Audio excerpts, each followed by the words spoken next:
Okay, so we're holding volume 1. And we're holding by volume 2.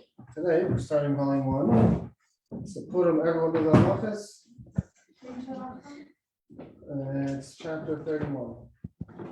Yeah, when we came put them time, everyone was noticed what to do. Yeah. Oh, Baruch Hashem, very good.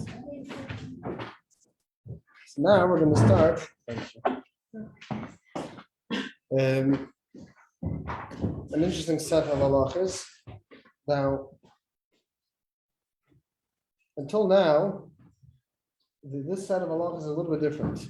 Until now, we were learning about different actions, what one is supposed to do, what one is not allowed to do, what you are allowed to do, right? Some things, it was more in the action, right? This you could do, this you can't do. Today, we're going to be learning a different set of halachas. It's very interesting. It's brought a lot in Chassidus, it's brought a lot in the Sichos, in the Maimarim, about something called that all a person's actions, they should be L'Shem Shamayim. So what does this mean? We'll just give a quick introduction. It means you're doing the exact same thing. You're eating the same food, you're going to sleep, same action, you're waking up, you're going to the store, whatever it is, any physical action that you're doing the exact same thing, but over here, there's a little novelty, and the novelty is one's intentions. That you're taking the exact same, and it's interesting, it's not just, you would think, this is all in Chassidus that we have to have in mind, L'Shem Shamayim, that in all of your ways you should know Hashem. It's a nice spiritual thing. No, surprise, it's not. It's actually brought in Halacha that the kavanah, the intent of a person, in the actual mundane action that they do, it should be done with a special intent of L'Shem Shamayim.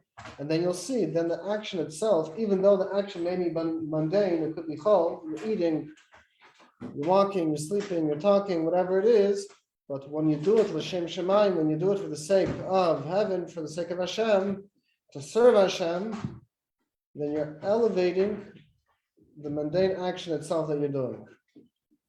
So we're holding chapter 31 in the Hilchas Pesach. We're going to start in Hashem from Rosh Chodesh Nisan, so less than 2 weeks from now. But it's going to be a full week of learning Hilchas Pesach. So Hashem will get to it. So Siman Lamed Aleph, chapter 31. It's page 216 in the Hebrew, 217 in the English. Siman Lamed Aleph, Shekol Kavanis Ha'adam Yihyu L'Shem Shamayim. All of a person's intentions should be for the sake of heaven, for the sake of Hashem. Aleph. So first halacha. Amru Rabbi Seinu Zichreinu Livracha. The sages of blessed memory said, Ezel Parshak Tana Shekol Gufei Torah Tluyin Ba. Hear what it says. What's the small little parsha that all of the principles of the Torah stand on?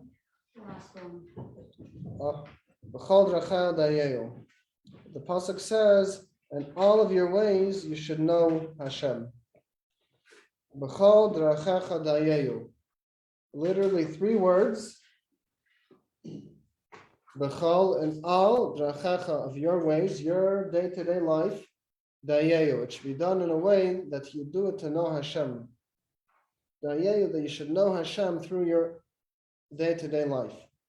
So you hear what it says? The sages of blessed memory said, what is a small little parsha that the entire body, so to speak, of the Torah stands on? Is these 3 words. B'chol drachecha dayeyu. It's very powerful if you think about it. 3 words, everything stands on these 3 words. Peirush, what does it mean?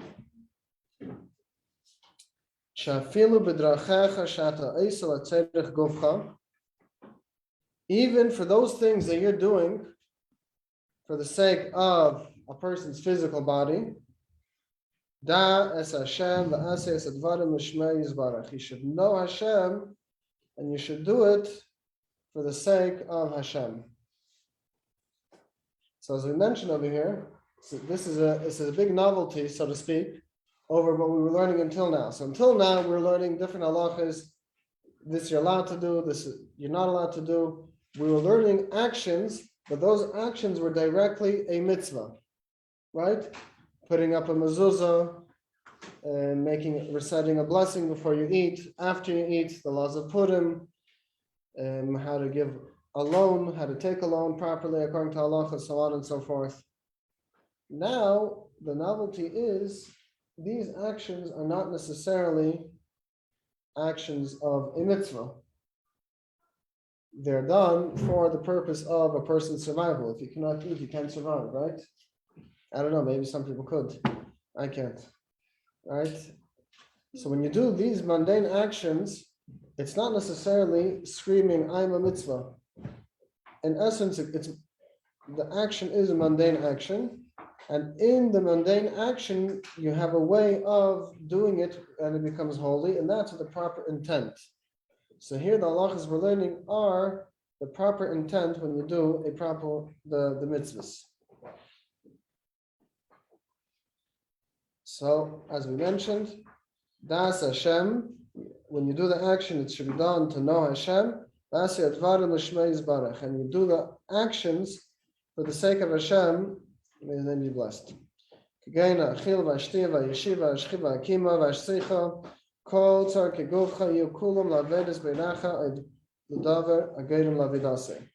Every single action that you do, eating, drinking, going to sleep, waking up, whatever it is, in your physical action, it has to be done in a way that you're doing it that you're doing it for the sake of Hashem.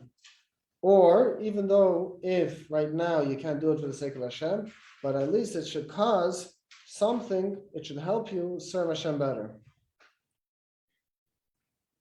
So let's get down to the nitty-gritty of how this is done. So base, the second halacha, achilu shtia ketzad. How does it work with eating and drinking? How can it be done l'shem shamayim? How can it be done for the sake of heaven? For sure, we don't have to mention that one cannot eat things which are not kosher, chas v'shalom. Even in kosher food, if somebody was thirsty, somebody was hungry, somebody ate, somebody drank, for their personal hana, for their personal pleasure, einay meshubach.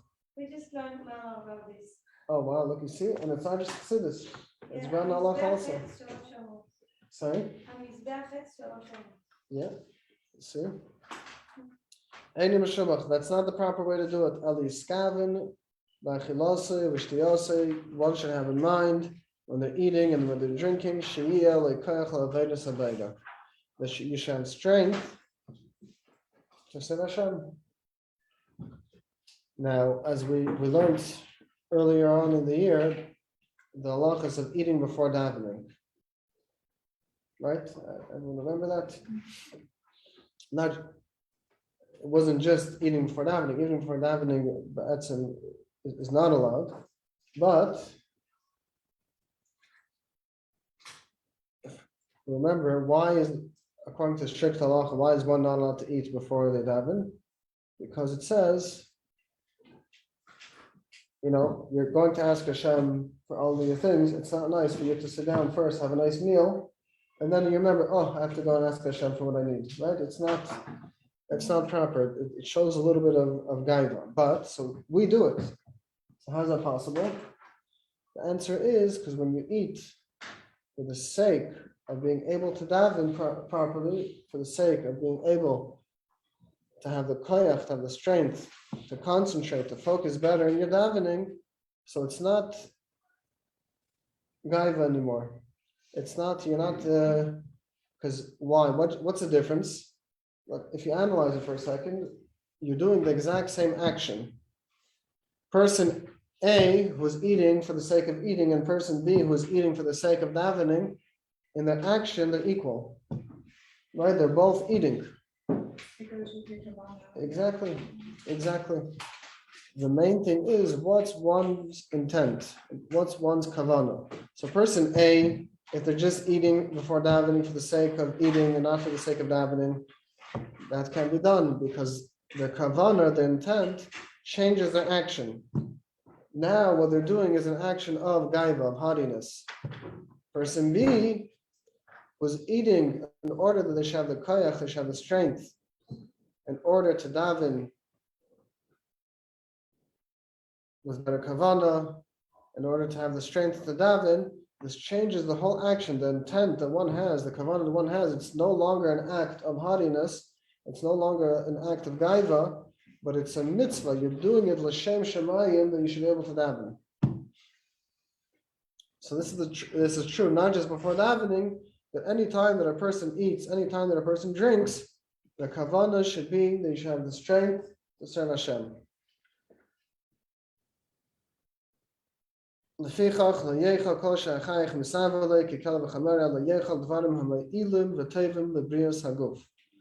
Therefore, one should not eat everything that a person's stomach desires. Oh wow, I want to have this candy, that candy. Wow, this tastes really good. This is really good, so on and so forth.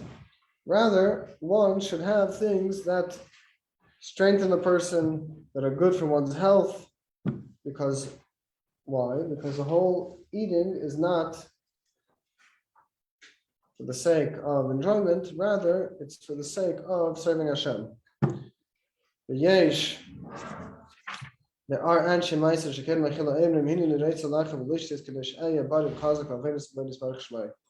And look at that. There are those very devout, very pious people that they say before they eat, hini nereitz alacha, I'm about to eat, v'lishtis, and to drink kadesh eya bari v'chazak, in order that I should be healthy and strong, v'avenis v'avenis barach shmai. That I should be strong to be able to serve Hashem is barach shmai. It's not the common practice, but it exists, such a thing. So again, these are very, very high levels, and that's why it's always important to have a mashpia to, once you learn the halachas, or if you learn my hazardous, to find a practical way how to apply it to your life. Right? If somebody is holding, let's say over here, and they just learned something that, wow, they feel like so far, don't get scared, it's okay. It's brought down, this is by Chassidus, not by Halacha, it's brought down, if I'm not mistaken, from the Rebbe Rashab. I could be completely wrong, maybe it's from one of the Mashpiyim, it slipped my mind. That it's brought down like this, and after you learn the Maimer, how do you properly learn the Maimer and internalize it? That after you learn it, the Maimer is demanding on this level. So what do? How do you know that you truly internalized the Maimer? You think to yourself, okay, honestly, I'm holding here. The Maimer is demanding way too high, way too much. So how can I apply it to my personal life of being here and even it out, so to speak? So what do you gain? So is one automatically going to change their life overnight and in a second? It's possible. Yes, the answer is yes. You could do it. But if it's not always so attainable, and it's not always something that can last for a long time. So what you do is, after you learn the mimer, you connect where the mimer wants you to be, and when you're holding, and you kind of meet in between. You think, okay, I can't really reach such a high level. This is, wow, way too much. The mimer is demanding so much. I know myself, I'm holding here. But at least, you know what, I'm going to internalize this and this message of the mimer, and I'm going to apply it to my day-to-day life. So you're already growing. You're already changing. So that's why it's always important to have a mashpia to give proper guidance and proper direction. And for halacha, also to have proper guidance, when yes, when no, so on and so forth. Gimel. And yeshiva, akima, v'alicha, and how does it work? By yeshiva, just when you're sitting, v'akima, standing up, v'alicha, and walking. And for sure, you don't need to say that one should not sit in a company of scoffers, people just making fun the whole day. And not to stand in those that don't do mitzvahs, and not to go in the council of the Rishayim.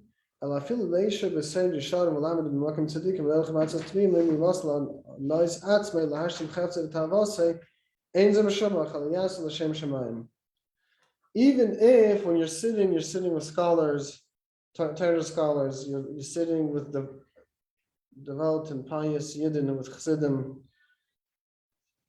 Even so, one shouldn't do it for their own personal gain, so to speak. Oh wow, I was able to sit with such a mashpia. Wow, I'm wow, so cool. So no, it should be done l'shem shamayim because you want to receive from what they have to offer. It should be done that because you want to grow.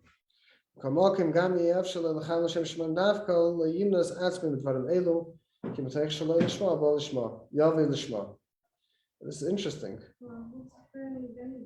Yeah. Even if somebody is not holding by such a level of, sitting with others, not just because, wow, others will see they're sitting with the mashpia, whatever it is, still sit with the mashpia. You should still sit with those that you want to receive hashpah, that you want to receive from, guidance from, so on and so forth. Why? Because even if now you're sitting not l'shem shamayim, you're not sitting for the sake of, for the proper kavanah, for the proper intent, but if you're doing it now without the intent of l'shem shamayim, still yavi l'shma. One day it's going to bring you to doing it proper with the proper intent. Very interesting. It's only talking about the seat next to Sadiqim. Oh, very good. Or for anything. So it's brought down by Torah, by limud Torah, by studying Torah, that Torah has to be learned l'shem shamayim, right? You can't learn because I want to become the most knowledgeable of my class. I want to do this. I want to do that. But if a person is not holding there, it's okay. You should still learn Torah. Why? Because Mutech Shalai Lishma, since you're involved in limud Torah, since you're involved in studying Torah, it's going to come, Balishma, it's going to come one day that you're going to be doing it Lishma, that you're going to be doing it for the proper reason. Okay, so that's the general. I didn't understand. Oh, so I'll explain it again. Very good. It's only for. It's not just. It's only talking about this, or it's just example. It's just an example. So anything that can bring to good for studying Torah and sitting with the right people, so on and so forth. So even if somebody has their own their own nigiyah while they're doing it, because it's going to bring something good, still do it. So the best is it should be l'shma. If somebody's not holding l'shma, then it's not being done properly. You should still do it. Why? because eventually it's going to be done lishma. Okay, we're going to now go to page 220, Simulam Dveis, and it's interesting. It's page 220.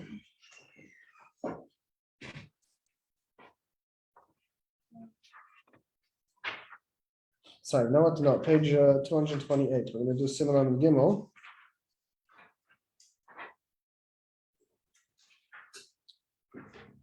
So these halachas are not learned so much.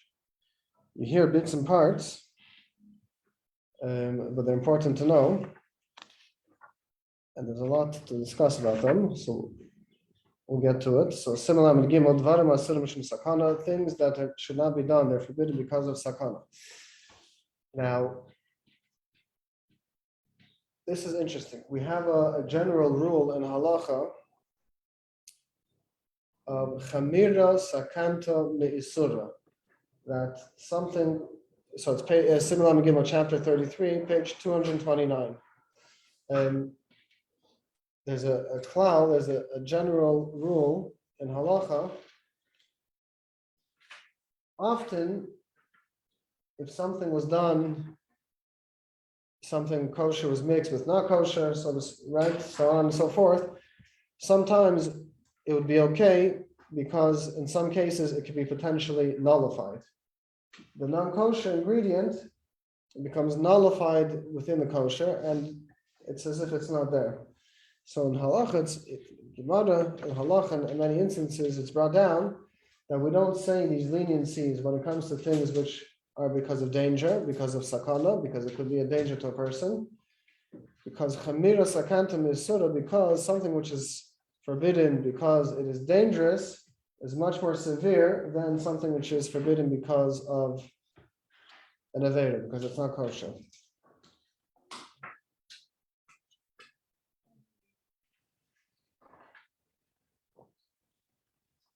So I'll start Dvarim Asurim Mishum Sakana, things which are forbidden not because they're not kosher, not because one is transgressing a specific mitzvah, rather because they're dangerous. And because they're dangerous, the halacha is one is not allowed to partake in them. So Aleph. This is a very, very important halacha. Also, lechel dag im basar. One is not allowed to eat fish together with meat. Even if it's just the poultry fat, one cannot eat it with fish because of the danger. So it's brought down in Shulchan Aruch that this causes tzaras. Anyone knows what tzaras is? Leprosy in English.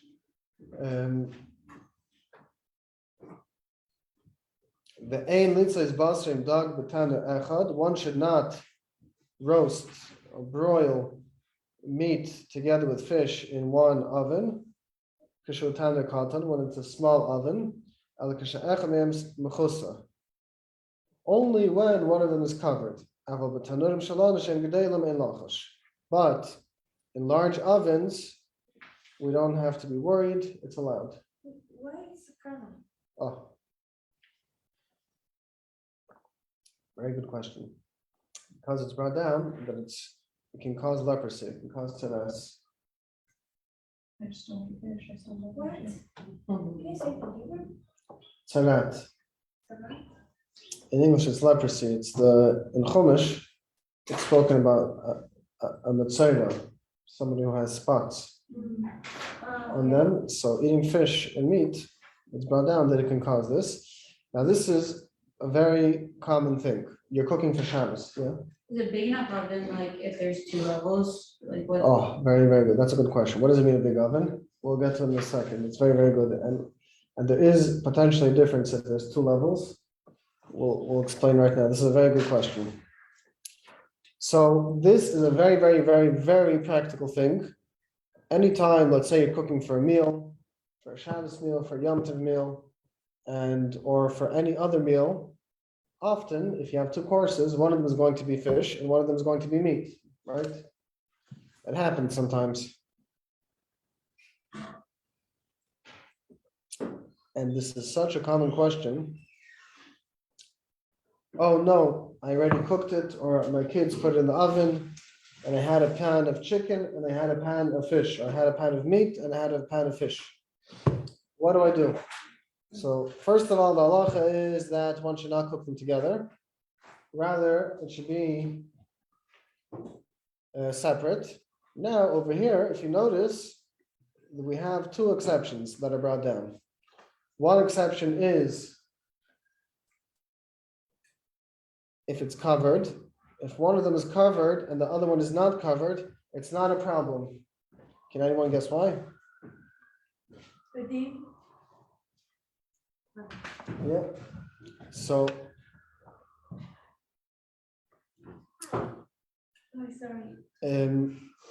what's the reason? If you have two separate pans, one is fish, one is meat, you're not cooking them together. So why is it brought down that you can't cook it together in the same oven? As the answer was given, because when you cook, there's steam. And steam, in halacha, it's considered as if it's that thing itself. So the steam of chicken is considered as if it's the chicken itself. And if it comes and mixes together with the fish, it's the same thing as if you cooked it together with fish. So why is it okay if one of them is covered? The reason is because if one of them is covered, what could go wrong? Nothing. Because if one of them is covered, fully covered, and steam comes out of one of them, it's not going to mix.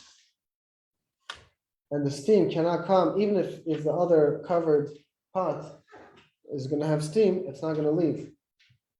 So you're never going to have a mixture, right? You have one pot which is open and giving off steam, but the other pot is covered, so it's not going to go inside. And so on, and the other way also.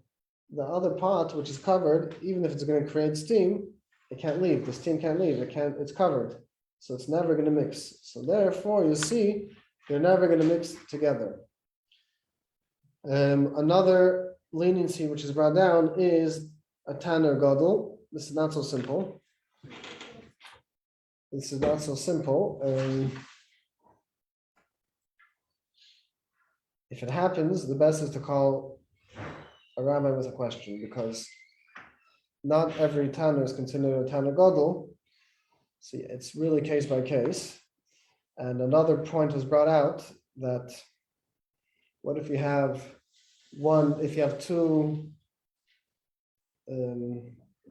levels, thank you, and they were put on separate levels. According to one opinion, this could sometimes help, but all of these things, if it happens, definitely call. So if you had one of them which was covered, you're good. You don't have to worry, because for sure they couldn't mix. But if both of them are uncovered, you should call with a question and give all the details, where it was sitting, so on and so forth. Base, when you're eating fish, or the hepach, and then you're eating meat, or the opposite, you're eating meat and then you're going to eat fish.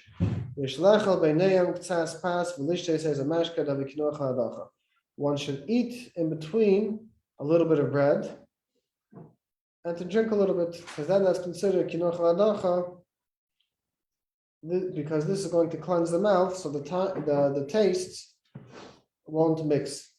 So very practical by a Shabbos meal, right? You have gefilte fish, you have salmon, whatever it is, you have fish.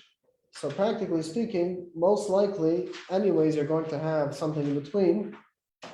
You're eating challah with dips, right? Or you're drinking whatever it is. So most of the times, almost automatically, you're going to have something to rinse the mouth out in between, but it's a proper thing to make sure that indeed you did rinse the mouth, either by drinking and by eating bread or anything else. Okay, so meat and fish is very simple, right? Don't cook it together, don't eat it together. it's not like milk and meat, it's for a different reason. If it's been cooked together in the same oven, one should be covered. And when you're eating, so you should have something in between, so it shouldn't mix. Gimel, the third halacha. One should be careful from sweat of a person. Any sweat, if you eat it, it's brought down is like mamish poisonous. Except for sweat which comes from the face. Now, most people don't eat sweat, right? Hopefully not, right? But if somebody is exercising, so on and so forth, one should avoid. Sometimes, you're wiping with a towel, whatever it is. Be careful not to put it in the mouth because it's brought down that it's mamish sam hamavis. So I don't know if that still applies today, but definitely you should be careful. And the exception is zeh saponim, sweat which comes from the face. This is not included in that.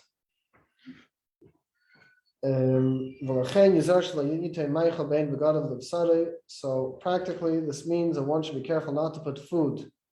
If you want to carry your food, you don't have enough things in your arm. Don't put it anywhere between the clothing and the body because of sweat. Also, this is more practical, especially for kids. One should not put money in their mouth. In general, you shouldn't do it. It's not healthy to put money in one's mouth. And on top of you should never do it. Also, you should be careful not to do it because maybe there's a little bit of sweat on it. And another practical thing is many people touch this coin or this dollar bill, and people can be sick also. So it's always a good idea after touching money to wash your hands before you touch any food or anything else. Why the face is not included? I don't know. It doesn't bring down a reason. It's a good question, and I don't have the answer. Probably the same way that if there's blood in your mouth and. Oh, so that's different. That's different. Over there, by blood, it's still considered a part of the person. So if it didn't leave the mouth, it's still considered a part of you. And therefore, when you swallow it, you didn't eat. It's not considered blood yet, so to speak. It's still considered a part of the person, so it's not a problem. So over here, I'm not sure what the difference is. Daled, the fourth halacha, tzarek kol adam lizar kishmerich reches ameichel yafet kol reich shebefiv leiv laenu ki imbala yuchalav lidisakana chas v'shalom. So this is interesting. I'm not so sure how if this applies to today's day and age, but it's brought down that whenever you smell food, you should spit out any saliva that you have in your mouth, and you should not swallow it. I'm not so certain this applies today. Many things, there's a general rule that nishtanu hativian, that the human body changed, and not necessarily something which was dangerous back in the day still applies today, because nobody does this. So if nobody does it, it's very possible that this is something which is not forbidden. Hey, this is a very interesting halacha,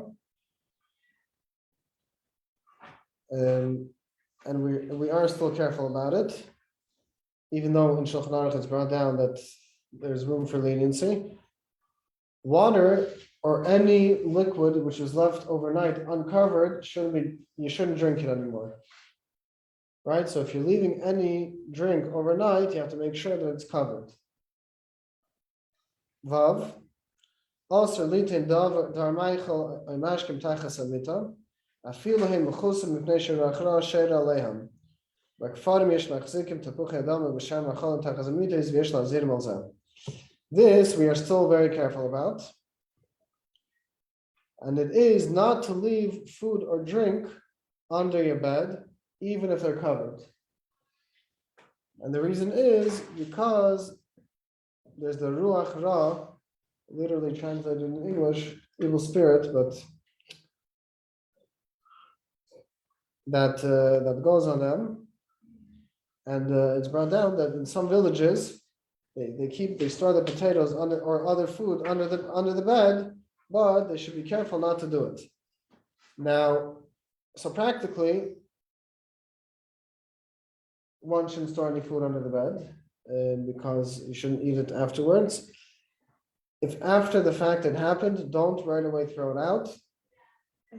Call with the question, exactly. Ask with it Rav, because there are paiskim, there are shittas that allow it after the fact. The Shulchan Aruch and the Gilin, the Shulchan Aruch brings down from the Mishvas Yankiv, from another earlier halachic authority that it's okay after the fact. Yeah. Is it any better or only when you're sleeping? Oh, only when you're sleeping. It's not any bed. It's only when somebody slept on it. So before the action happens, definitely should be careful not to place it there. If it happened, call with a question. Because if it's, if you put something of great value, it could have some room or whatever it is, there could be room for leniency. So don't right away run to throw it out. This is just l'chatchila, before, this is not to do it. You should not put food under the bed, but if it happened, then one should call with a question. Yeah. It says on the water that are uncovered, according to Shulchan Aruch, it's not applied to all times. Yes, this is true. The Shulchan Aruch writes that today, what's the reason why you're not allowed to leave any? You can't drink anything which is uncovered. Someone could poison it. Exactly, because back in the day there was a lot of creatures, and we're worried that if it's left uncovered, maybe one of the animals, whatever, the snakes, whatever, put poison in it. Today we don't have it. So why will we do that also uncovered? Oh, very good question. Okay. So first I'll answer the first question. Supposed to purify our hands. Oh, very, very good. Very, very good. So to answer the question, nevertheless, the Shlal Kaddish, the Gra, many places can write that still, since when this halacha was made, it was done by a Beis Din, it was a Davish of the Minyan, it was done by the Beis Din, so even though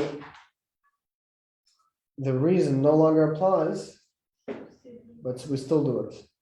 And I'll tell you more than that. Many things that when the Beis Din made this takana, they made this rule, it's not just on the physical level. Often it's also on the spiritual level, these things, so even if physically the reasoning is no longer there, but spiritually the reason still applies not to do it. Right? So there's many examples of this.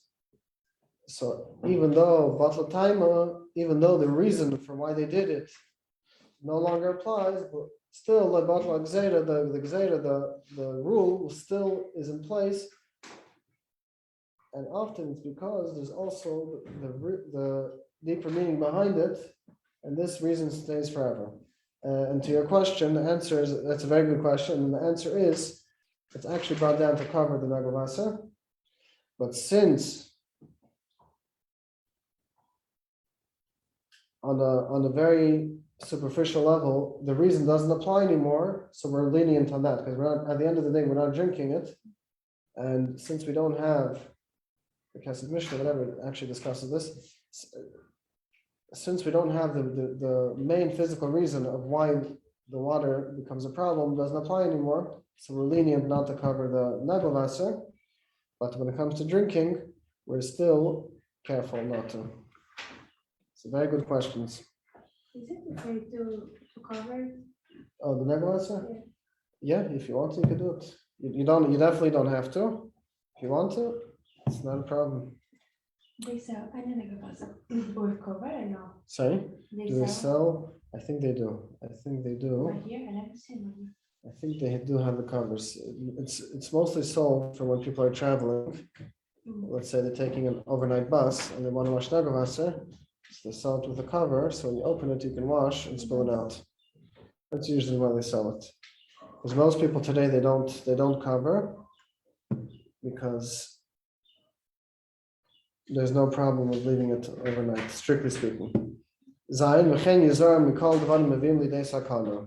This is a general rule, a general guideline to be careful and avoid anything which is hazardous, which could bring to sakana, which can bring to danger. Kisakanta, chamira miyasura, because as we mentioned, that something which is dangerous is much more severe than something which is forbidden. We have to be more careful with something that can possibly bring a hazard, something that can possibly bring a danger, much more than something that can bring to a potential prohibition. So therefore, practically, what does this mean? How do we apply this halacha to our day-to-day life? One is not allowed to go to any place of danger. What does this mean? Tachas kir naltoi, a leaning wall. You see, the wall is already starting to, cave in a little bit. V'hagesher ra'ua, and on a dilapidated bridge. It's the bridge is, it can chas v'shalom fall at any moment. L'yetze yichidi b'layla, one should not go out by themselves at night. So, especially in Crown Heights, no. Any dangerous neighborhoods, you should not go by yourself at night. One should not sleep alone at night. If you put the light, if there's light going into the room, it's okay. And the reason is, sorry? To get not going out at night, but I don't get the sleeping on. So the Gemara in Masechta Shabbos brings down that it's not a good thing to sleep by night by yourself because because there's a certain stuff like that. But it's brought down that if the door is a little bit open or if there's any light going in, it's not a problem. It's Why? just It's interesting. I don't have an answer. I don't know these things. It's not. These things are not.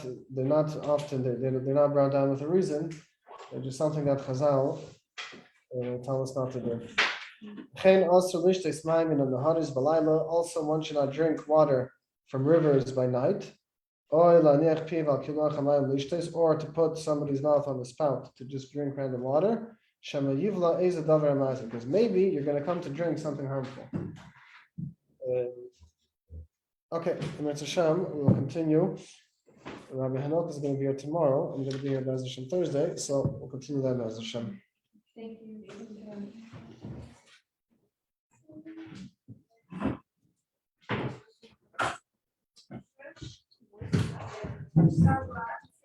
you.